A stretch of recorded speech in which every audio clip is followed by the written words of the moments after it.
Tom, Dick, and Harry by P.G. Wodehouse. This story will interest and amuse all cricketers. And while from the male point of view, it may serve as a good illustration of the fickleness of woman and the impossibility of forecasting, what course she will take the fair sex will find in it an equally shining proof of the colossal vanity of man. It's like this. Tom Ellison sat down on the bed and paused. Whack it out, said Dick Henley encouragingly. We're all friends here, and the password's Portland. What's the matter? I hate talking to a man when he's shaving. I don't want to have you cutting your head off. Don't worry about me. This is a safety razor. And anyhow, what's the excitement going to make my flesh creep? Tom Ellison kicked uncomfortably at the chair. He was trying to balance on one leg. It's so hard to explain. Have a dash at it. Well, look here, Dick, we've always been pals, what? Of course we have. We went to the Empire last boat race night together. And got chucked out simultaneously. In fact, we've always been pals, what? Of course we have. Then, whenever there was a rag on, and a bonner in the quad, you always knew you could help yourself to my chairs. You had the run of mine. We've shared each other's baccy. And whiskey. In short, we've always been pals, what? Of course we have. Then said Tom Ellison, what are you trying to cut me out for? Cut you out? You know what I mean. What do you think I came here for, to play cricket? Rot, I'd much rather have gone on tour with the Authentics. I came here to propose to Dolly Byrne. Dick Henley frowned. I wish you'd speak of her as Miss Byrne, he said austerely. There you are, you see, said Tom with somber triumph. You ought to have noticed a thing like that. It ought to matter to you what I call her. I always think of her as Dolly. You've no right to. I shall have soon. I'll bet you want. How much? 10-1 in anything. Done, said Tom. I mean, he added hastily, don't be a fool. There are some things one can't bet on, as you ought to have known, he said primly. Now look here, said Dick, this thing has got to be settled. You say I'm trying to cut you out. I like that. We may fairly describe that as rich as, if my love were the same sort of passing fancy that yours is. You know, you fall in love, as you call it, with every girl you meet. I don't. Very well, if the subject is painful, we won't discuss it. Still, how about that girl you used to rave about last summer, Ethel something? Tom blushed. A mere platonic friendship, we both collected autographs.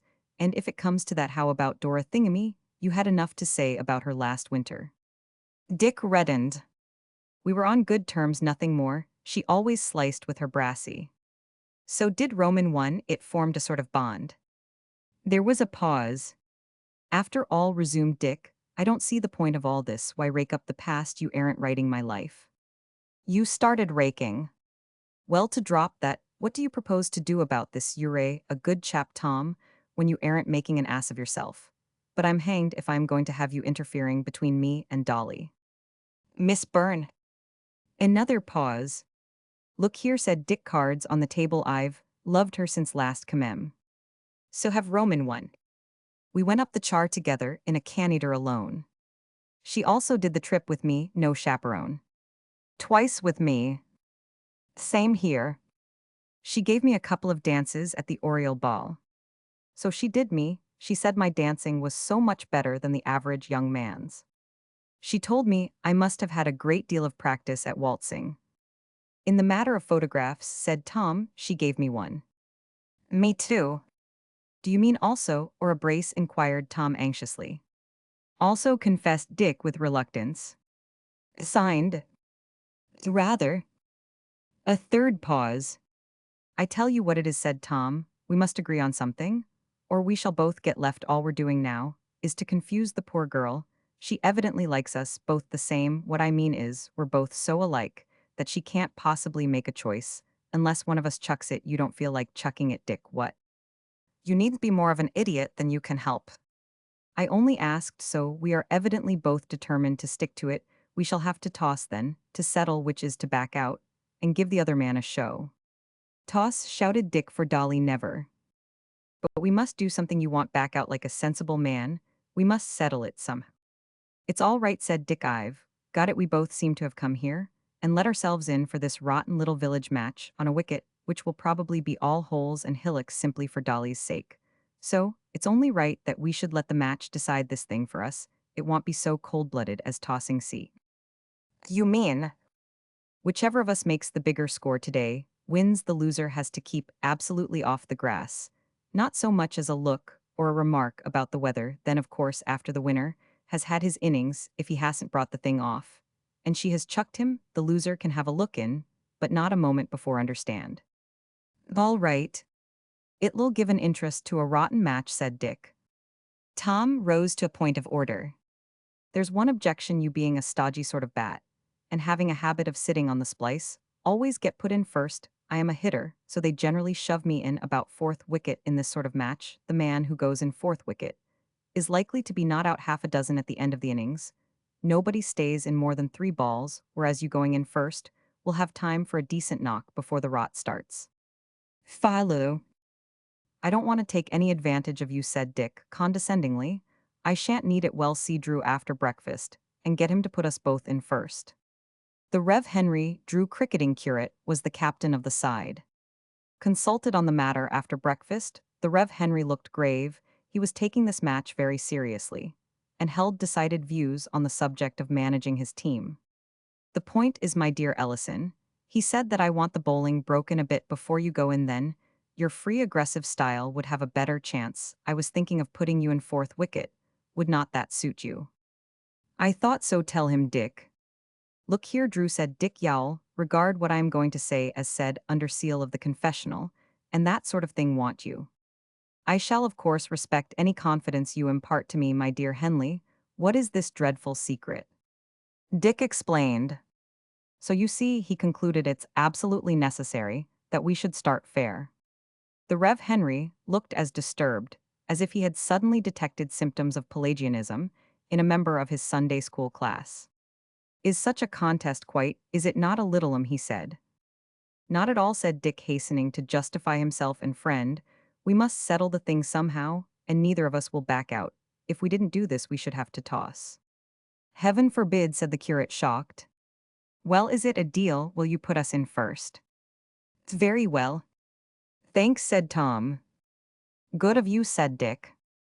Don't mention it, said Harry. There are 2 sorts of country cricket. There is the variety you get at a country house, where the wicket is prepared with a care as meticulous as that in fashion on any county ground, where red marl and such like aids to smoothness have been injected into the turf all through the winter, and where the outfielding is good and the boundaries spacious. And there is the village match, where cows are apt to stroll on to the pitch before the innings and cover point stands up to his neck in a furze bush. The game which was to decide the fate of Tom and Dick belonged to the latter variety.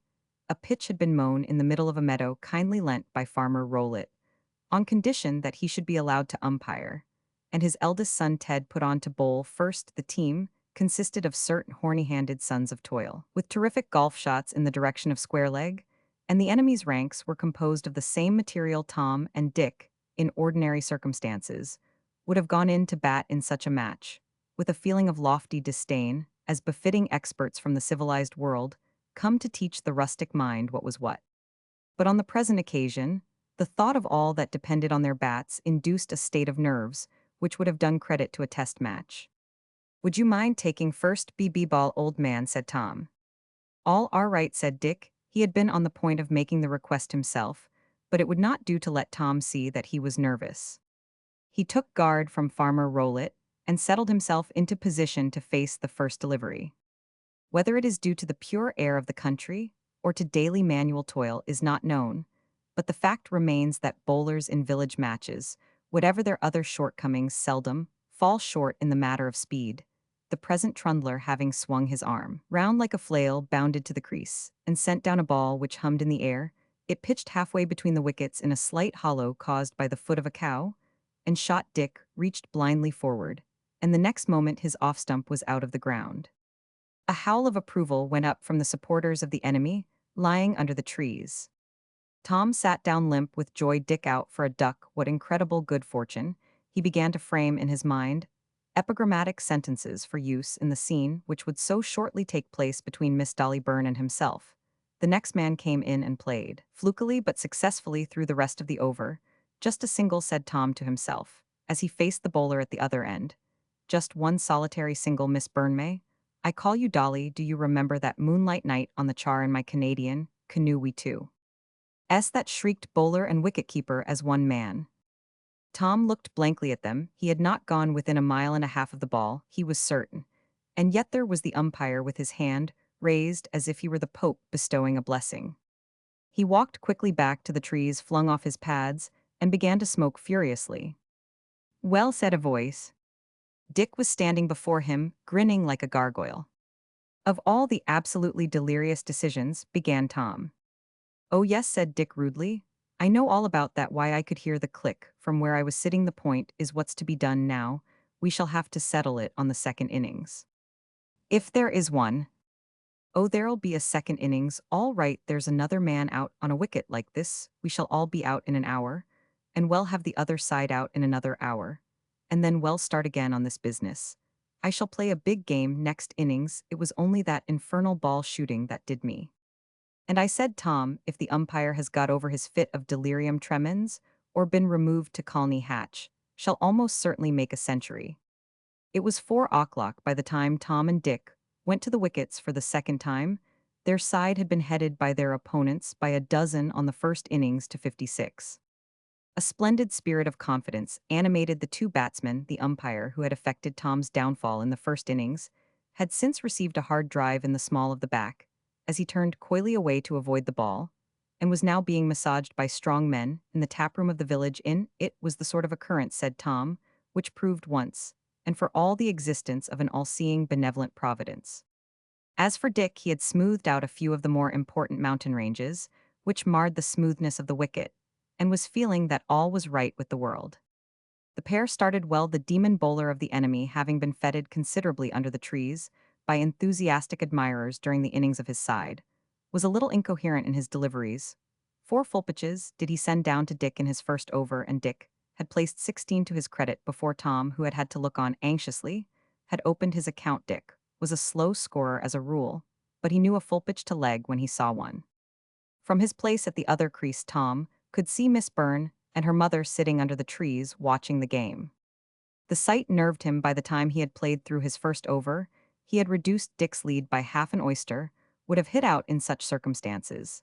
And Tom was always an aggressive batsman. By the end of the third, over the scores were level, each had made 20. Enthusiasm ran high amongst the spectators, or such of them as were natives of the village. Such a stand for the first wicket had not been seen in all the matches ever played in the neighborhood. When Tom, with a nice straight drive, which should have been a 4 but was stopped by a cow, and turned into a single, brought up the century, small boys burst buttons and octogenarians wept like babes.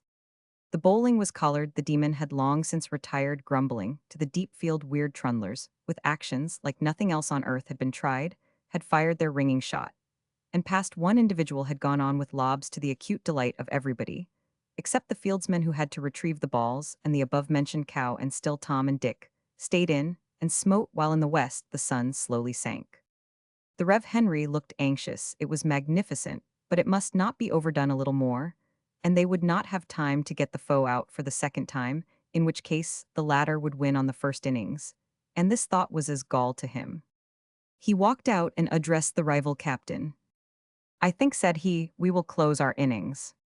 Tom and Dick made 2 beelines for the scorer, and waited palpitatingly for the verdict. What's my score? Panted Tom. 54, sir. And mine, gasped Dick.